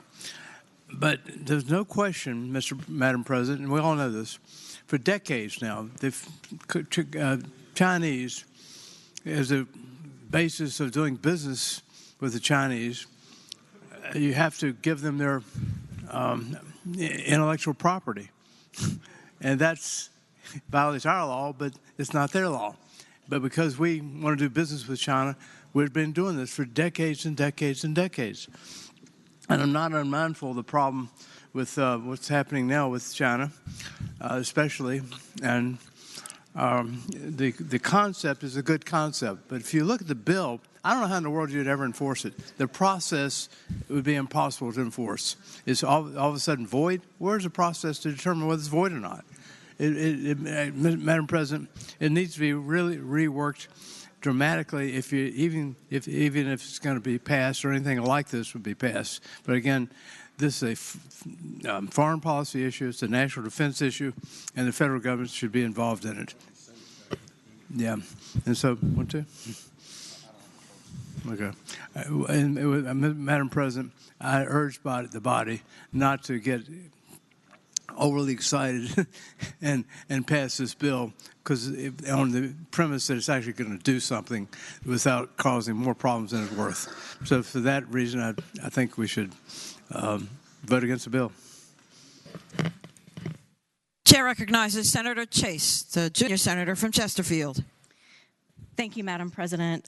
Speaking to the bill. The senator has the floor. And speaking to oppose the bill, I'd like to identify my comments with those of Senator Normant from James City County. And he was much more gracious in his comments than I'm probably going to be, but I think I'm going to be a little more direct. I'm going to read to you an exact statement from U.S. Senator Mark Warner, Democrat from Virginia, who is the chairman of the Senate Intelligence Committee. He says the Senate Intelligence Committee has been loudly sounding the alarm about the counterintelligence threat posed by the PRC.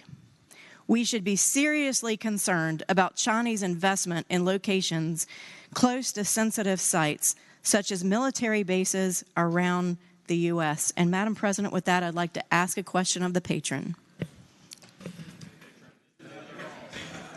Or the chairman of the committee, the chairman. Chair recognizes Senator Peterson. Will the senator yield? I will yield, and I will also answer her in Mandarin. She can go ahead. The senator Senator Chase has the floor. Thank you, Madam President. My question would be, have you all spoken to U.S. Senator Mark Warner about this bill? Senator Peterson has the floor. No. Thank you. No further question. Chair recognizes Senator Sasloff, the senior senator from Fairfax County. I don't, Madam, speak to the bill. The senator has the floor. I don't know how serious we are about calling China an enemy. I can tell you this. During World War II, we didn't purchase one darn thing from the Germans. Not a thing. 21, and the latest I could find the numbers for was, I think, 2019. 21% of everything we imported into this country, guess where it came from? Our enemy? Give me a break, will you?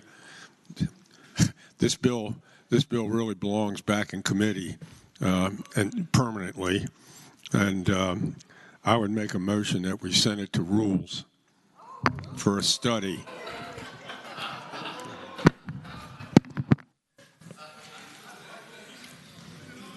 Chair recognizes Senator Donovan, the senator from Enrico. Thank you, Madam President. Speak to the bill. Is that a vote? That was a true. 1 minute, Senator. Was that? I'm not clear on these. Senator Saslaw, was that a motion, sir, or just an opinion? Was that a motion or an opinion?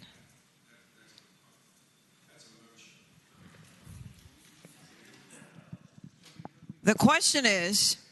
Madam Chairman, Madam President, speak to the motion. Speak to the motion. Yes, Senator, may continue. Thank you, Madam President. I can tell that on Friday, the adrenaline in the room seems to be rising. And you know what? I think that blends poorly with testosterone, but that's just my opinion.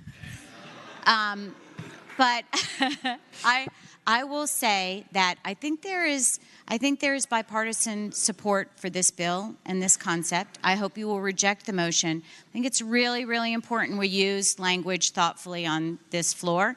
And China, the Chinese are wonderful immigrants. They're wonderful people, but they are suffering now under the rule of the Chinese Communist Party. And it is that party we speak against, not China or the Chinese people. And I think that sometimes we get lost in language. That's really, really, really important. And I wanted to make that point before we concluded debate today. The question is, shall House Bill 2325 be re-referred to the Committee on Rules? Those in favor of that motion will say aye. Those opposed, no.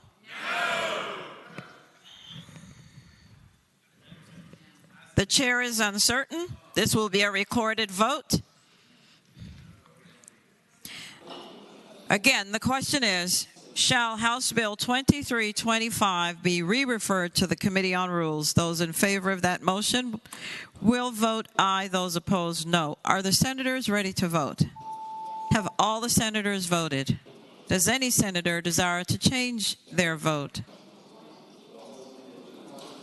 The clerk will close the roll.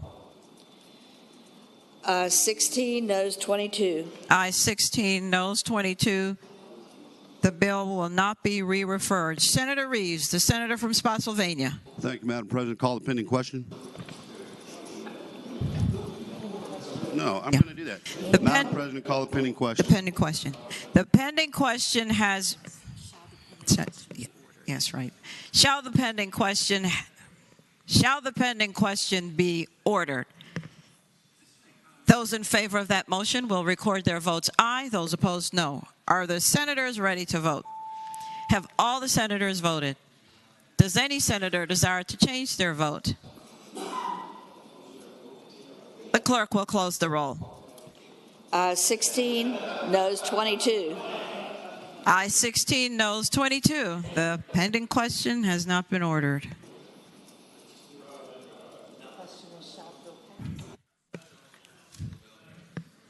I don't know. Maybe somebody else wants to speak? All right. Yes. The question is, shall the bill finally pass? Those in favor of that motion will record their votes aye. Those opposed, no. Are the senators ready to vote? Have all the senators voted? Does any senator desire to change their vote? The clerk will close the roll. Ayes 21, noes 17. Ayes 21, noes 17. The bill passes. House Bill 2386, a bill relating to Virginia Power Innovation Fund and Program, created. Reported from the Committee on Finance and Appropriations with a substitute. Chair recognizes Senator Barker, the senator from Southern Fairfax County. Madam President, I move that we adopt the substitute from the Committee on Finance and Appropriations. The question is, shall the substitute be adopted? Those in favor will say aye. Those opposed, no. The substitute is adopted.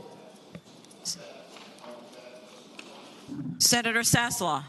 Just briefly, the substitute conformed it to Senator Vogel's bill, which passed here 38-1, and I would move its passage.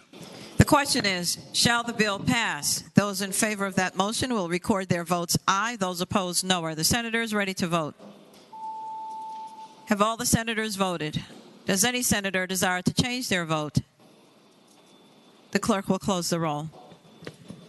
Ayes 37, noes 1. Ayes 37, noes 1. The bill passes.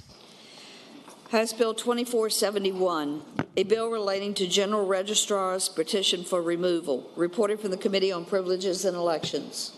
Chair recognizes Senator Mason, the senator from Williamsburg. Thank you, Madam President. Madam President, move the bill pass and speaking the motion. The senator has the floor. Thank you, Madam President. This bill is now the exact same as my Senate Bill 1514 because I made a slight change down the hall.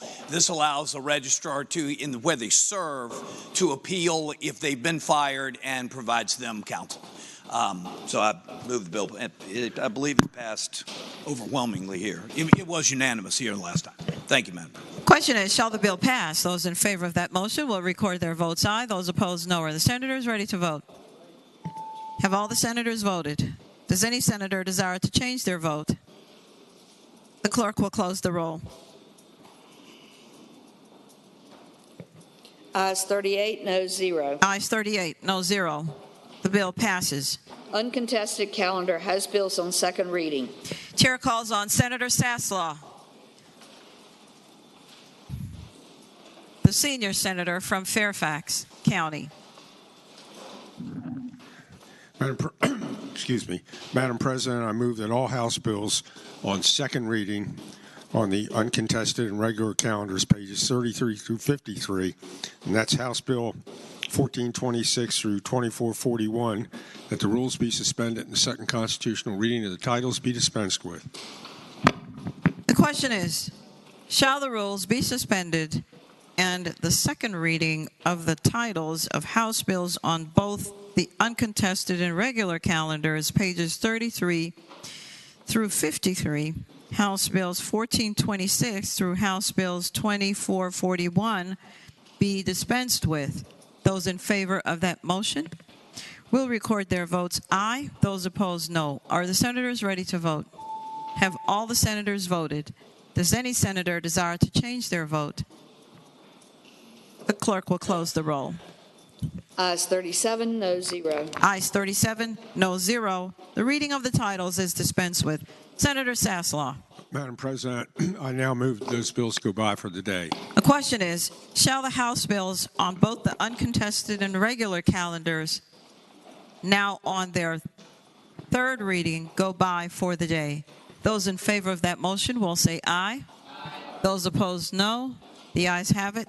The bills will go by for the day. On page 54, uncontested calendar, Senate Joint Resolution on second reading, Senate Joint Resolution 317, confirming appointments by the governor of certain persons communicated to the General Assembly February 1st, 2023, reported from the Committee on Privileges and Elections. Chair recognizes Senator Sorreville, the senator from Eastern Fairfax County. Thank you, Madam President. I would move the resolution pass and speak to that motion. It's engrossed in advance. Oh, move the bill be engrossed in advance to its third reading. The question is, shall the resolution be engrossed in advance to its third reading? Those in favor of that motion will say aye. Those opposed, no. The resolution is engrossed in advance to its third reading. Locke. Chair recognizes Senator Locke, the senator from Hampton. Thank you, Madam President. I move that we suspend the rules, waive the first reading of Senate Joint Resolution 336, and take it up for immediate consideration. The question is, shall the rules be suspended and Senate Joint Resolution be taken up for immediate consideration? All in favor?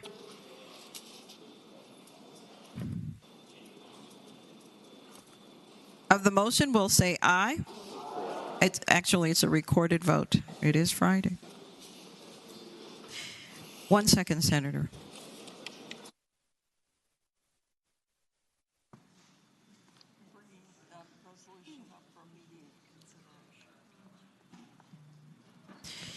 The motion is, shall the rules be suspended and the first reading of Senate Joint Resolution 336 be taken up for immediate consideration? Those in favor of that motion will record their votes aye. Those opposed, no. Are the senators ready to vote? Have all the senators voted? Does any senator desire to change their vote? The clerk will close the roll. Ayes 38, no 0. Ayes 38, no 0. The rules are suspended. The resolution will be taken up for immediate consideration. Senate Joint Resolution number 336, establishing a commission for the continuing preservation and development of the Virginia Women's Monument. Chair again recognizes Senator Locke. Thank you, Madam President. I move that the resolution be engrossed in advance to its third reading. The question is, shall the resolution be engrossed in advance to its third reading? Those in favor of that motion will say aye. Those opposed, no. The resolution is engrossed in advance to its third reading. Senator Locke. Thank you, Madam President. I move that we suspend the rules and waive the third reading. The question is, shall the rules be suspended and the third reading of the resolution be waived? Those in favor of that motion will record their votes aye. Those opposed, no. Are the senators ready to vote? Have all the senators voted? Does any senator desire to change their vote? The clerk will close the roll. Ayes 38, no 0. Ayes 38, no 0. The rules are suspended. The third reading of the resolution is waived. Senator Locke. Thank you, Madam President. I move that we agree to the resolution. The senator has the floor. As stated, this is a resolution establishing a commission for the continuing preservation and development of the Virginia Women's Monument. The question is, shall Senate Joint Resolution 336 be agreed to? Those in favor of that motion will say aye. Those opposed, no. The motion carries. The resolution is agreed to.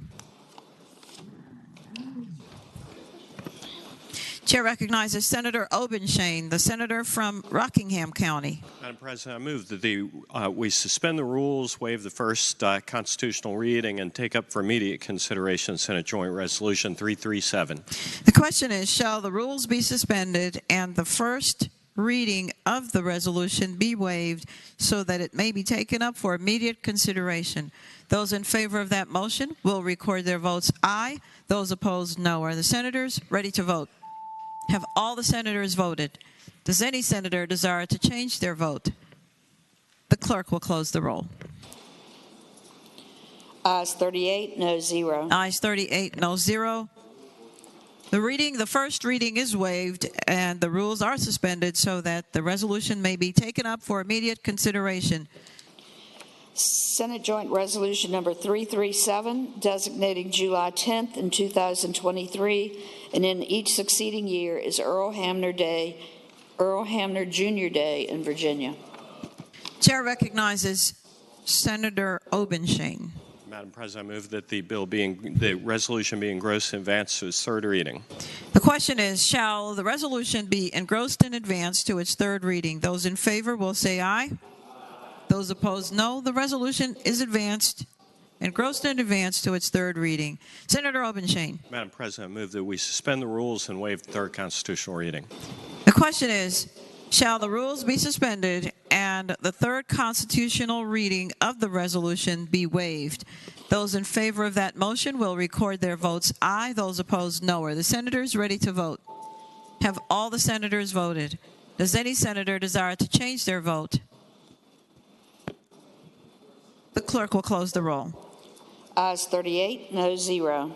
Ayes 38, no 0. The rules are suspended and the third constitutional reading is waived. Senator Obenshain. Madam President, I move that the resolution be agreed to. The senator has the floor. This designates July 10, 2023, and each succeeding July 10 as Earl Hamner Day here in the Commonwealth of Virginia. Good night, John Boy.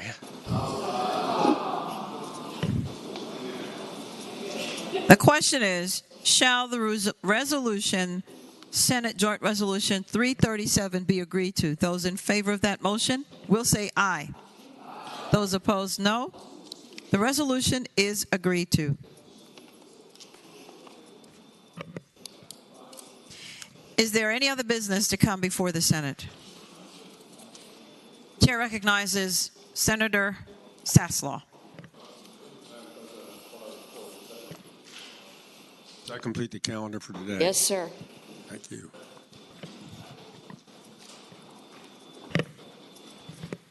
The clerk will report any announcements on the desk.